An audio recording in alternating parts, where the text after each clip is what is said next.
భోజనం చేసిన తర్వాత సోంపు తింటే ఏం జరుగుతుందో చూద్దాం. చాలామంది భోజనం చేశాక సోంపు తింటుంటారు. రెస్టారెంట్స్, హోటల్స్కి వెళ్ళినా భోజనం చేశాక బిల్లుతో పాటు సోంపును కూడా తీసుకొస్తూ ఉంటారు. గుప్పెళ్లతో తీసుకొని మరీ తినేస్తారు. సోంపును నమిలి తినడం వల్ల వచ్చే లాభాలు అన్నీ ఇన్ని కావు. చాలా ప్రయోజనాలున్నాయి. మరి భోజనం చేశాక సోంపు తింటే ఏం జరుగుతుంది? తిన్న ఆహారం జీర్ణమైపోతుంది. సోంపులోని పోషకాలు చూద్దాం.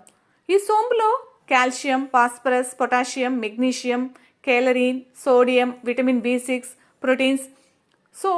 ఇవన్నీ కూడా చాలా మెండుగా ఉంటాయి. నోటి దుర్వాసన కూడా పోతుంది.